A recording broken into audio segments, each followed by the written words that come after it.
It's amazing to see how much that natural hair movement has grown over time. But you still get people saying ignorant lines like, not all black girls can wear natural hair. That saying had me replaying that memory when I first told my aunt I was going to stop using relaxer. She looked at me with a confused face to say, why the change?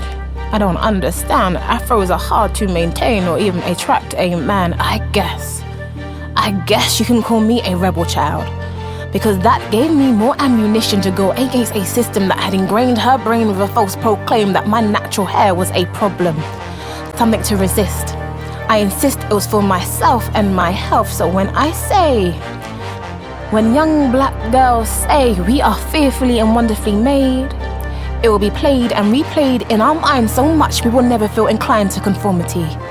It scorns me to know we still show self-hatred in places we're not ready to admittedly face yet. Hair is just one of them. But in this one, I won't back down. I wear my hair fitted like a crown on purpose, unapologetic of our status. We are queens.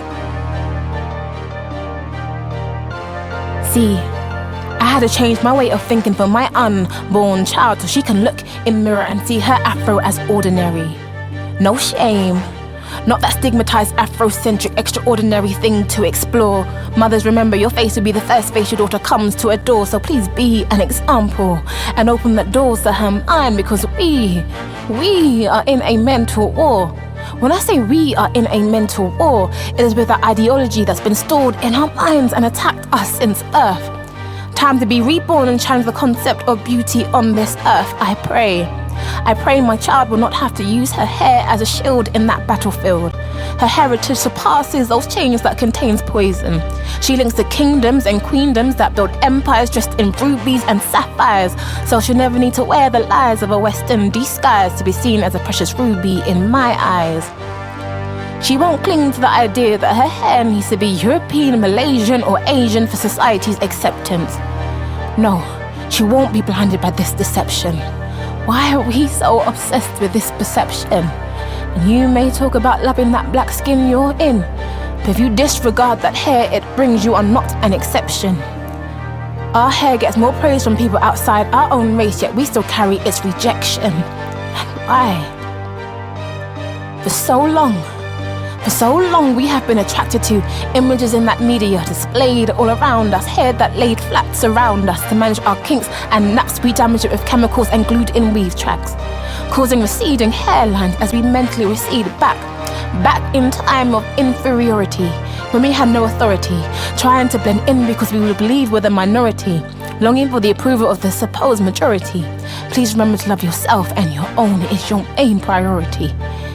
It is a thorn in me, seeing how perms, they're linked to fibroids, thinning hair, balding spots, and all sorts, making young black girls emotionally and physically sick, yet we still stick with it. And trust, I don't want to use this platform to preach or push emotional blackmail. But when that blackmail tells me, when my own friend who is black resells me false tales that natural hair looks good on you, but it's not for everybody. Please, just think. You may reproduce one day. May it not be that same line you play your offspring, because you know they cannot run away from their skin, thinking if they straighten their hair to fit in, they can win, but it will bring a string of more self-deprecation. Natural hair does not suit everybody. That line doesn't even make sense. How can what is from you not be for you?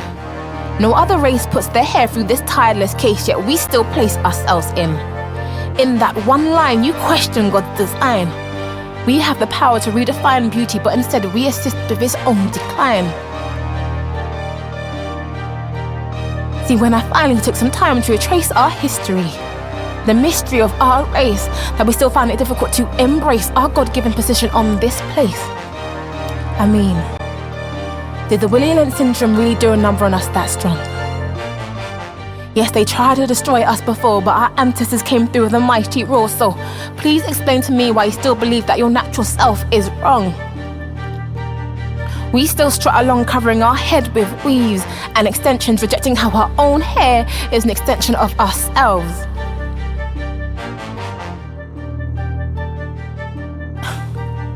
And please don't get me confused or misunderstood, because I love being creative and different with our hair. So please continue to wear all the different hairstyles out there with good care. But if you can't stand that stare when your hair is laid bare, it will be you that tears us down. Hair is a black girl's trade. We were created with our hair before being colonized or made into slaves. Black women introduced braids, locks, straighteners, and weaves. Madam C.J. Walker, a black hair businesswoman, the first American millionaire woman, a beautiful legacy she leaves. Black woman paved that way. Black woman came and changed that game. So when the whitewash world try and claim boxer braids as their own, remember, black girl with African hairstyles, we own that throne. Never let it be shame that's shown, or you try to disown the history that's in the heart of our homes. Don't you dare simply sit there and moan about culture appropriation. You take back what can only ever be ours, holding your head high, showing no humiliation. Afro hair no other race can ever replicate. You demonstrate you're not afraid to do you when you showcase your Afro hairdo. No more can they ignore that lioness is raw, but simply adore her crown and beauty. For all of those nations to see, it was a black woman that birthed all humanity. So yes, it will be a black woman that this humanity needs, but instead it feeds off a negative portray. And we stay in it every time we use our tongues to say, not all black girls can wear natural hair. Who taught you to hate the texture of your hair?